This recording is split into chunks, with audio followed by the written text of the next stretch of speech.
Welcome to episode 15 of the Locker Room Chat. She is back. The band is back together.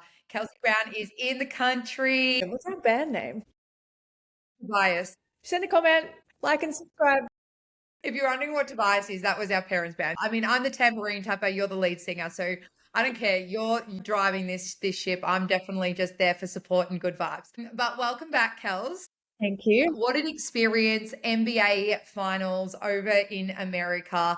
I mean, you were gallivanting, rubbing shoulders with actual celebrities, not like the celebrities that we go, oh, so-and-so's been at a game. Like, these are rock stars, actors. I mean, I want to ask, what did you learn about the experience first and foremost? I think the number one thing, especially from the media side of thing, I was obviously over there for work, so I was paying attention to how they operate in the American sports. And I think the thing is, they aren't as dogged as we are in Australia. I don't think they ask as harder questions sometimes. I think the amount of media that is out there about some of these players is a lot, but I was very interested sometimes to sit in the press conferences and just the follow-up questions weren't there. And I don't know what it was, but I just think that we are very dogged on our sports people here in Australia. I love it that way, and I think it's great.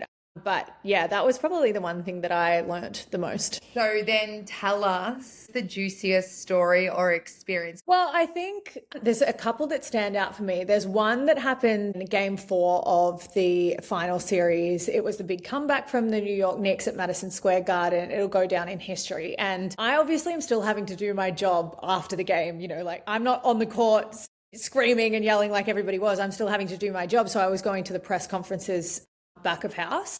But also what happens back of house is, you know, when Donald Trump came, that's where his car was parked and all of his security. When Taylor Swift was there, that's where she exited, right? So a lot of all of these celebrities that I would see back of house, I'm having to play it cool, but like Hailey Bieber's walking past me as I'm walking to a press conference and just random stuff like that. Did you say Annie's road? I'm a road. I actually do. Also, girl, restock your eye mask because I can't get any of them. So I was in a press conference and I'm trying to listen to the head coach of the Spurs and there's all of this cheering and I really can't even hear what he's answering. Good on him. He was very professional in how he managed to do it. And also normally there's about 100 people in these press conferences, but there was 4. It was like me and like 3 other people. And he's trying to answer these really serious questions because they've just lost this game. And I can hear all of this cheering. And I turn around and there's Taylor Swift. And you would have seen these videos. Taylor Swift dancing in the middle of like a dance circle of all of these people waving a towel. And I'm thinking like, this is going to go viral on the internet. And here I am like doing my job, listening to a press conference, but also Taylor Swift's doing a dance with Timothée Chalamet behind me. That was a pretty crazy experience. The second one, I've told you, this one is obviously I just randomly ended up in a steakhouse with about 30 people and Charles Barkley giving a toast to 30 people at a table. And I genuinely was sitting there going, what am I doing here? Like, I don't belong here. And then he paid for everyone's drinks and everyone's meals and put a $3,000, tip down. So yeah, it was some pretty crazy experiences. A lot of the time I was just there going, I'm just a girl from Geelong and what am I doing here? But a very cool experience. I didn't really get the hang of tipping. I think I made a lot of people mad by that because I was a bit of a stinge, but happy to be back and happy to be back talking about netball too. We were so proud to watch you on the big world stage. And like you said, it was really a series that I think any sports fan, you just love sport. I mean, we're all watching the World Cup at the moment, but, you know, that series, that NBA final series will go down in history. Where were you when the Knicks won? And you're like, I was there. I was living, breathing it. I was standing next to Jalen Brunson, so to be there. But we have a massive 2 weeks of netball coming up. We'll go straight into the major semi-final. It was the Adelaide Thunderbirds 58 to the Vixens 40. I think people thought this could be the end result, but once the game started and the Vixens really showed, oh, they've rocked up. This is the Vixens of old. These are the Vixens we've been expecting and we haven't seen for the last few weeks. It seemed like there was going to be a really tight contest, but then all of a sudden, the supreme efforts of the Adelaide Thunderbirds, once the game opened up, the grind had been done. They just were like, okay, cool, now to put the foot on the throttle and away we go. How did you see, I think, the Vixens' performance? Were you happy with it, or do you still think there's some chinks in their armor? Well, I think the concern for the Vixens is that coming into the game this weekend, they're facing potentially their 5th straight loss. So I was impressed with the turnaround, especially in that first quarter, not giving any ball to Shamira, Laddie, and Tilly, and they were finding it really difficult to win ball off the Vixens. And I thought, okay, this is, like you said, the Vixens that we know. They hold on to the ball well, they are looking after it, and the pace that they were playing at was the Vixens that I love to see, letting the ball go. In one of the timeouts, I remember Kira Austin saying we're just holding on to it too long, and I felt like that was the start of the unraveling. They just started to get the doubt in their mind, especially against a Thunderbirds team where you can't start to doubt yourself against Shamira Sterling. You have to have the resolve to be like, yep, she's amazing. She's one of the best we've ever seen, but also I've got to keep doing my job and passing this ball. So I was impressed with how they started the game, and they've actually found a little bit of form, but I was a little bit disappointed with some areas of the court, just not being able to get back on track. Yeah, I think the real question is around their shooting circle, right? Yeah. I mean, they're diamonds. These are people that are meant to be the best that we've got in the country, and yet we're struggling against a Jamaican defense. That defensive pressure, it was a real reminder of any defensive units. Like, sometimes you're not going to win ball early, but you grind, you work at it, and then all of a sudden, next minute they started getting plenty of hand on ball, and it was just one after the other after the other. It really was that mental game, I think, that the Thunderbirds won. Where can the Thunderbirds go even further? Is there any way that anyone can beat them? I always think grand finals present different challenges. Lucky enough to play in a few, and you roll into them and you think it's another game, and then you're like, wow, I'm so incredibly nervous. I think the fact that it's going to be in Melbourne, whether that's against a Vixens or a Fever, that's going to be a different area for the Thunderbirds to have to win this game. So I do think that there are ways to get around the Thunderbirds, but it's going to take the Vixens and the Fever playing themselves into some hell of a form this week. The one thing I will say that this league does differently to other leagues around the world that I think is a disadvantage for the team that gets straight through is that you have a week off. Now, people say, oh yeah, they get to work on their niggles, and there is nothing like playing a professional game under the duress of finals pressure. Now, Adelaide got a taste of that. Were they really under a lot of pressure, maybe for a half of netball against the Vixens? They now have a week off. Yes, they'll be playing against each other, but I don't know if that's the best preparation going into a grand final. And that's the one thing I think is very interesting about this league. I don't think we give the people that earn their way through to a grand final the best preparation. So that's the one thing that I will say always sits in my brain about you haven't played competitive netball, not against yourself, for 2 weeks. So maybe it needs to be the 1v4, 2v3 winners of both go through. Like, I mean, it's just do or die. That would be crazy. But I think it's just very interesting that that's how it plays out. And, I'm happy to be proven wrong, and probably a lot of the time we are, and they get a rest. But I just don't think there is anything like being in that pressure cooker and learning under that to go into a grand final. Well, let's have a look at the second one. It was the elimination final. It was the Fever 56 to the Mavericks 52. Once again, momentum shifts across the game. There were plenty of great contests within the game as well. How did you see this one play out? What impressed you, or where did you think the Fever really shone through? Most interesting thing to me, and I have said this to a few of the Fever players just because I wanted to ask the question, I was so shocked with their response to winning that game. I said, were you surprised that you won that game? Because I thought the celebration at the end was very elated for winning 3v4. Now, they had a home final. They finished third on the ladder. They were above the Mavericks. And hearing from a few of the girls, they said, well, the Mavs had got us earlier in the season and not that long ago. And we were really nervous for that game, and we thought that they could be serious threat to coming in. And also Fever hadn't had a good run at home. So that was the one thing that I took out of it. I thought it was really interesting to see the celebration after the game and just how much this season must mean to those Fever players considering what happened last season. Honestly, I think it played out exactly how I thought it would. I thought the lack of experience from the Mavs in finals games really showed out, and the opposite was shining through for Fever. Yep. I reckon when you're home and away season, Fever finished third, Mavs finished fourth. It's the one you don't really want to drop because you really should be winning this one. I think that's where the shot kind of came for the Fever. We should really take this. Anything beyond this is nearly a bonus. I was really impressed with Romelda Aiken-George. I thought she was so calm, composed. Her experience just gave us Sasha Glasgow that confidence to go to the post, back yourself, I've got you. And another person that always goes as a bit of an unsung hero is your Jess Ansters.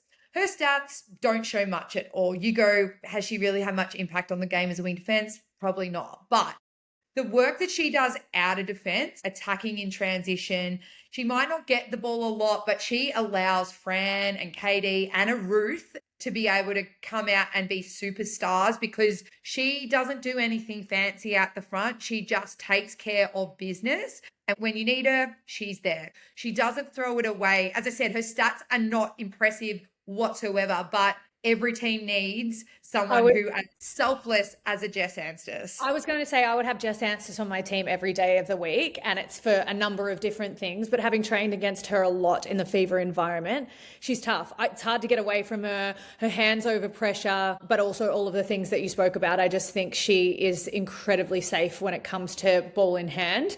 So Jess is someone that I would certainly have on my team.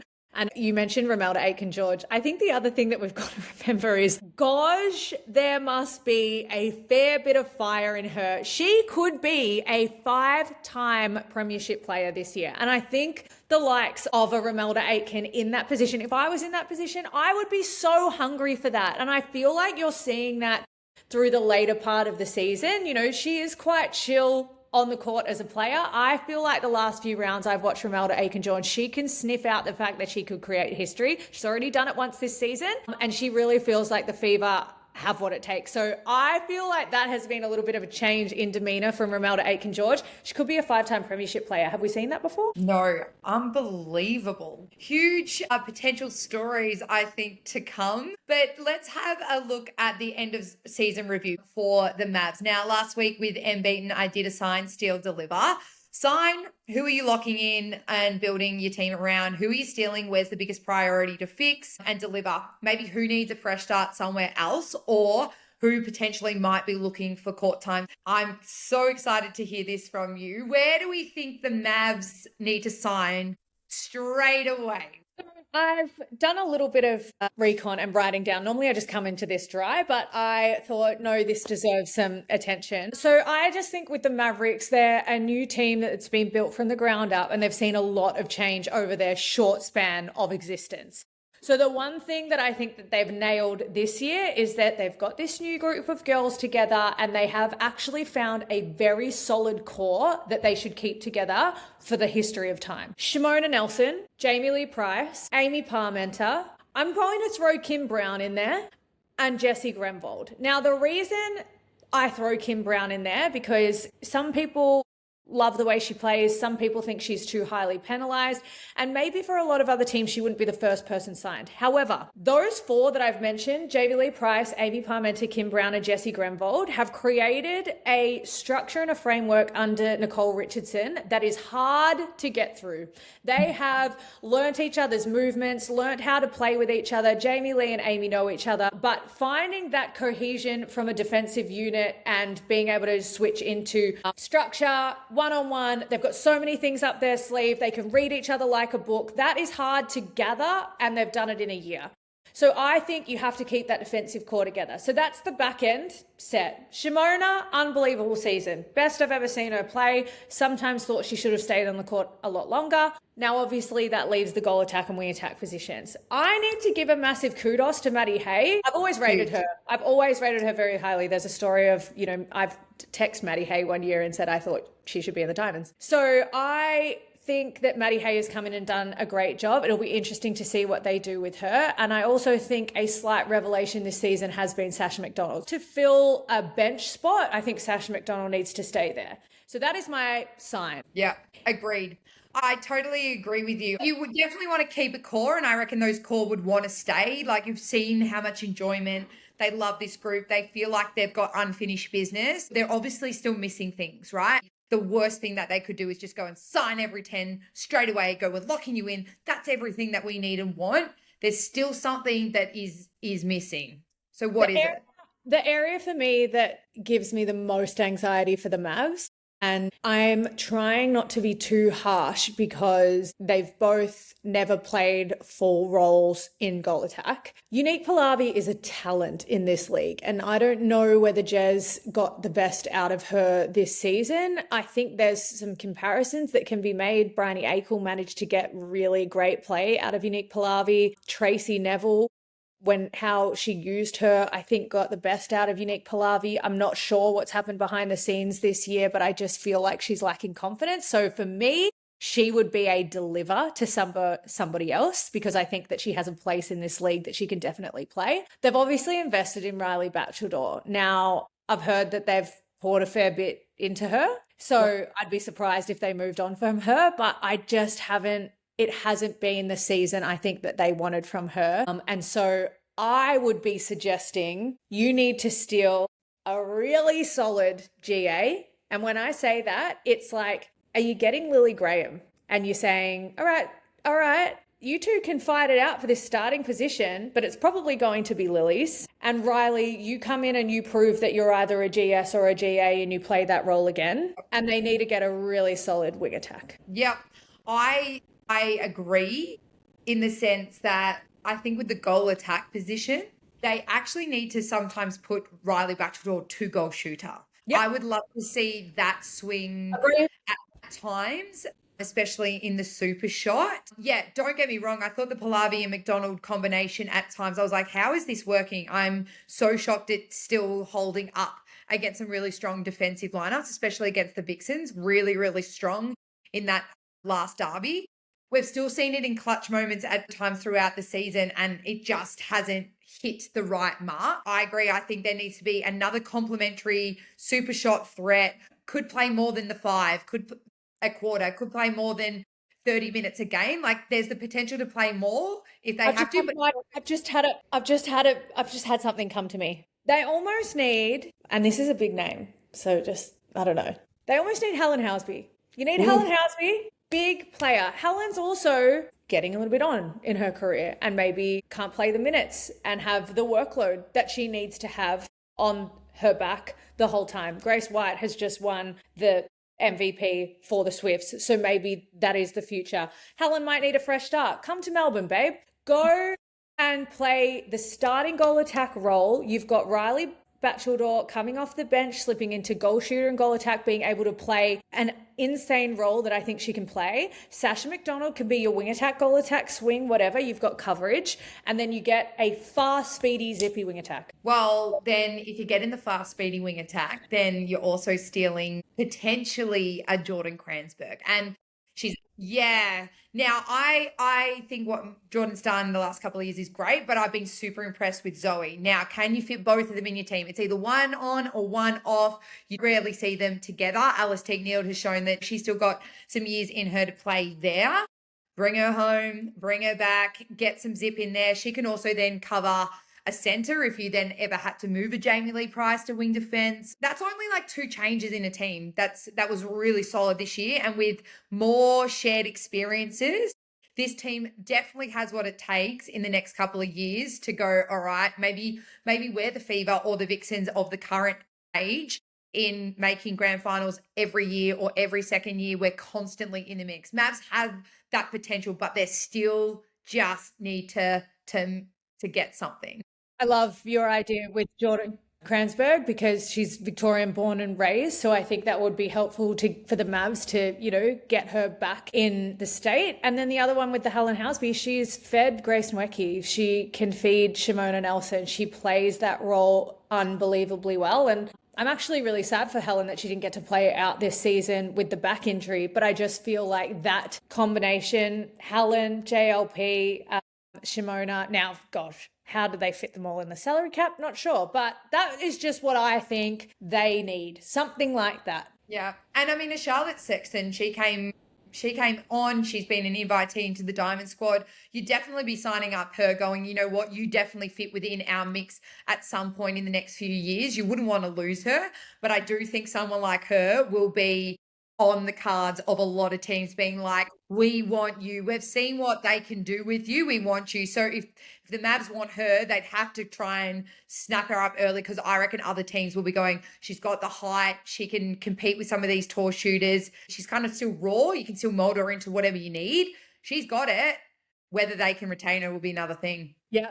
Big signing period coming up. I was saying to you off this chat, I can't wait. As a fan and a commentator now, I cannot wait for the next few months. Would hate to be a player in this period of time because it would be stressful. But yeah, can't wait for what's ahead, because there could be some big moves and some teams that look different. Well, overall season rating for the Mavs, I reckon we give them a B+.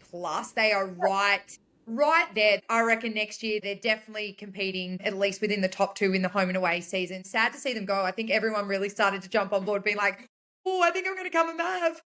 Just So yeah, last thing on the admin side, we've just seen the announcement of Shea Bolton-Browne moving on from the Mavs. She's done an incredible job for the years that she's been there, informing what the Mavericks are. I don't know whether you have a little bit of insight, and this is completely out of left field, but could Renee Ingles be stepping into that role? Well, I mean, she's been pretty public about, hey, I'm looking for a job. I saw it the other day. I was like, wait.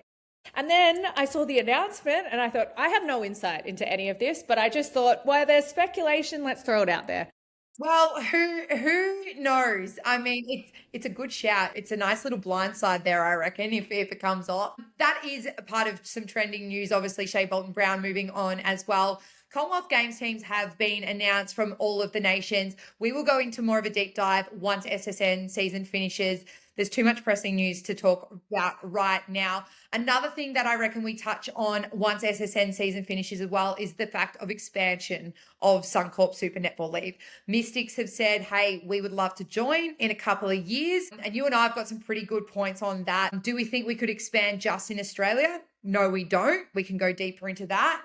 And you and I are a big believer in a point system. We nearly had a team go without any wins. We need to make sure actually any team can win it, because we're still seeing top 4s and bottom 4s. There's so much to talk about in that regard. I feel like we could do a whole 45-minute episode on where we think the depth is sitting, where it's not sitting. And so I am very excited to get into that, because I think that's some great talking points with, and just, do we need expansion? You know, I just think it's really pressing, considering Mystics have said what they've said, and you and I have some opinions. Shock horror.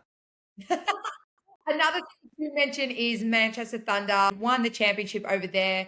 A fan favourite in Sydney, Sophie Fawns, gone over there, shown exactly what she's capable of. Player of the match, absolute gun. Congratulations to her over there. It's just nice to see Aussies, wherever they are, still shining bright and dominating. So congratulations to the Manchester Thunder, and also, but this is the game this week. It's only one. It's 7:30 on Saturday night. I am not working it. You are not working it, but I will be glued to my TV screen. I love prelims. It's so cutthroat. These two teams have so much history, Vixens and Fever, grand finalists last year. Does one continue to keep their chances of a back-to-back alive?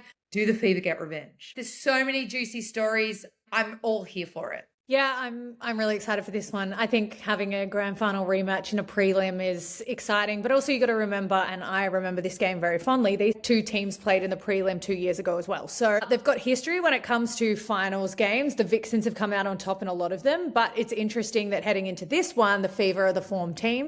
I am intrigued. I have no idea how this is going to go. If you asked me to give a prediction, I wouldn't be able to tell you. It could be anywhere from Fever by 10 or Vixens by 10. I have no idea. So I think that's a cool place to be heading into a prelim. I do think that the Vixens shooting end needs to turn things around and relatively quickly. Having said that, one of the only wins that came out of the Vixens game last week was Lily Graham. Lily Graham has had a tumultuous season. She's had a back injury where she spent time away from the team and out of it. She's had a lot of did not plays, coaches' decisions where she didn't even get out on the court. She played 10 minutes here or there against the Giants. And the win for me on the weekend from the Vixens, and basically one of the only ones out of it, was Lily Graham coming on, sinking super shots and playing like she's been playing all season, like she's had the experience. So I thought that was a win for the Vixens, and that's a very big step in the right direction in terms of their goaling end and the confidence that Di Honey and Kate Upton have in that going end as well. So I've got no idea. Don't ask me for a prediction. All right, well, where is the key matchup? Because I reckon you could go anywhere really on court, but is there someone who is really kind of the barometer for Fever to get the win? And is there someone who's the barometer for Vixens? So if you cast your mind back to round 14, first quarter, Romelda Aiken-George was shooting at 54%. Now, I have been saying that I think the issue for the Vixens lately, in comparison to them humming at the start of the year, was their ability to win ball all over the court. They haven't been able to find ball back. So I think the matchup for me, and I don't care who is on her, I don't care if it's Emily Mannix or Rudy Ellis, but finding a way to stop Romelda Aiken-George, I think she is the barometer, because if they didn't have her, I'm not sure they would have had the season that they've had. But Rudy Ellis, Emily Mannix need to find a way to disrupt that. And they've done it in the past. So I think finding a way to win ball, that's the end and the matchup that this game is won and lost on. See, I think the other end. I think it is. I think it's Kira Austin, who, when Kira's firing, the Vixens fire, and she can have patches. She's one of those players that I do believe, and we've seen it time and time again, when she gets the ball into her hand, she can make something happen with it. And she's one in these big game moments that is like, give it to me. I'm happy to take the risk. Like, doesn't shy away from it. Real barometer, I think, for the Vixens. And the person to be obviously on her will be Fran Williams, who has just won their MVP. Interesting that it was a Tuesday night presentation, but that's probably for another time. I mean, we're all trying to save cost of living crisis at the moment. I think Fran has been exceptional this year. She comes out in big moments as well. What I loved, though, on the weekend from the Fever, I loved the change up of Dehaney, Ariane. They weren't afraid to switch the goalkeeper. They kept everything out the front pretty stable, but they just were like, okay, this is where the impact's going to come from. So I think Fran is the one that really gels all of that together as well. So I think Austin versus Williams. Do you think there's one team that's under more pressure, like Vixens, because they won it last year, or? Well, probably not even because of that. I just think the Vixens are under pressure because they've 4 losses on the trot. Like, that's a pretty stressful place to be heading into a must-win final and on the precipice of going bang, bang out, which no one ever wants to do in any Australian sport ever, because clearly we have a saying for it, it's bang, bang out. I think the Vixens are under pressure. And just off the back of what you said about Katie-Anne Dehaney and Dan Ryan cops a lot of flack, and it's no secret that I love Dan Ryan, but I just think his ability to put Katie-Anne Dehaney in at the totally correct time to put a hand over the ball. If you look at the end of that Mavericks game, he made that change at the perfect moment for her to have hands. I think she got 3 rebounds in the last 2 minutes of the game. Critical. I just think his ability to change that goalkeeper position when it comes to Katie-Anne Dehaney and her hand over the ball and her influence on rebounds has been pin perfect this year. Yeah. I'm so young in my coaching journey. Like, I do watch a Dan and I'm like, gosh, to have the guts to just go, the game is on the line, but I'm also a big believer in taking those risks. Like, you don't win championships, you don't win big games without wanting the ball in your hand or saying, I'm prepared to take that risk and make that call. And Dan does it constantly. It's so inspiring and so impressive. As we said, locker room chat here, massive fans of Dan the Man. Love Dan Ryan. Sometimes I hear him in his chats. I'm like, I will. You're about to go across the world for him, bro. So. As I said, fans of Dan here on the locker room. But you said you cannot pick a winner. I'm going to pick the winner. You're going to pick the blinder, because I'm not good at picking blinders, but I reckon I'm pretty good at picking results. So I'm going to say the Fever by 6. And off the back of that, because you said Fever by 6. Oh, God, this is so hard. Zoe Kranzberg. Okay, I'm going to say Zoe. I don't know who's going to start this game, because Jordan Kranzberg came on and played 3 quarters last week. And, I don't know what Dan's going to do. I think and I've got no insight into this, but I just think by what he's done in the past, he loves the matchup between Zoe Kranzberg and Kate Maloney and thinks that is a good matchup. There's a little bit right there on Zoe too, isn't there? Yes. Like, and sometimes you just need that. An aerial game. She's got an aerial game. Jordan is the zippy playmaking, run under your legs sort of player. But I'm going to go Zoe Kranzberg, regardless of if she starts or comes off the bench. She'll either be a game changer coming off the bench, or she'll start and have an unbelievable game. So I know that's not actually much out of the ordinary because I think she won the game for them back in round 14. But, do you know, Zoe Kranzberg, you've said Fever by 6. We'll probably go Vixens by 9. Kira Austin will have the best game of her life. But who cares? Yes. Well, enjoy your netball this weekend, everyone. Get the popcorn out, sit there, enjoy it. This is the best time of year. Finals just bring out sometimes some new stars. Pressure does crazy things to some of the most experienced campaigners. So cannot wait to watch it. So good to have you back, Kels. We'll see you next week for the GF, baby. It's coming at you. Bye.